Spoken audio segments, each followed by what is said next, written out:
আজকে আমরা আরো কিছু কনফিউজিং কোয়েশ্চেন সলভ করব। আমাদের প্রথম প্রশ্নটি হচ্ছে I wish I be a bird. এখানে চারটা অপশন দেওয়া আছে, সঠিক উত্তর কোনটি হবে? এখানে সঠিক উত্তরটি হবে ওয়্যার, কিন্তু কেন? আমাদের মনে রাখতে হবে উড, দ্যাট, উইশ, ফ্যান্সি এদের পরে বাক্য আসলে ওই বাক্যের ভার্বটি পাস্ট ফর্ম হবে। এখন আরো একটা প্রশ্ন থেকে যায় যে আমরা কিভাবে বুঝবো যে বাক্য আসছে?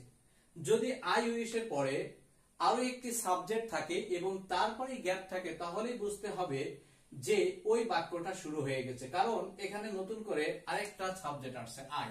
এমন আই উইশ এর পরে যদি নতুন করে আর কোন একটি সাবজেক্ট আসে তাহলে বুঝতে হবে ওটি বাক্য হয়ে গেছে, তখন ভার্বের পাস্ট ফর্ম হবে।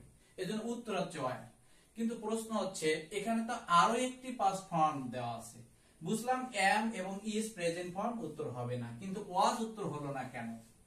মনে রাখতে হবে যে সেন্টেন্স গুলো দ্বারা অসম্ভব ইচ্ছা প্রকাশ করে ওই সেন্টেন্সে বি ভার্ব সবসময় ওয়্যার হয়ে বসে। যদি কোন সেন্টেন্সে আমরা দেখি would, that, wish, fancy, had, if, as though, as it were থাকে, তাহলে বুঝতে হবে ওই সেন্টেন্সটি দ্বারা অসম্ভব ইচ্ছা প্রকাশ করছে।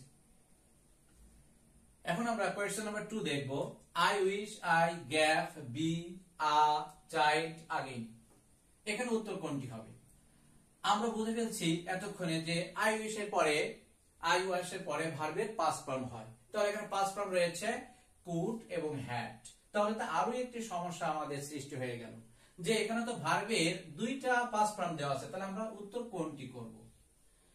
এখন কুড করব না হ্যাড করব? বুঝলাম ক্যান এবং উইল প্রেজেন্ট ফর্ম, উত্তর হবে না। যদি এমন কোন উত্তরে দুইটা অপশন থাকে, কোন প্রশ্নের উত্তরে যদি দুইটা অপশন থাকে, দুইটাই পাস্ট ফর্ম বা দুইটাই একই রকম হচ্ছে, তখন আমাদের যে জিনিসটা করতে হবে সেটি হচ্ছে আমাদের ওই বাক্যের অর্থের উপরে তখন প্রাধান্য দিতে হবে, অর্থের উপরে খেয়াল করতে হবে।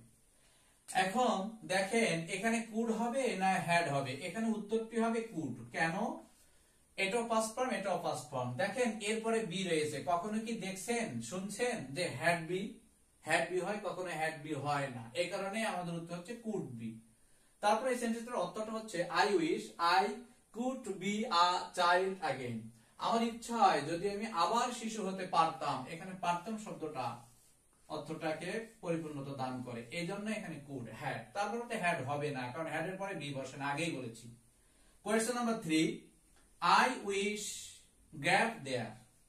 আমরা তো অনেকে ভাবছি এটা তো সহজ উত্তর, এই দেখে আসছি উপরে দুইটা দেখে আসলাম, ওয়াইসের পরে আছে ভার্বের 2 নম্বর রূপ হয়, তাহলে উত্তর হবে ওয়েন্ট।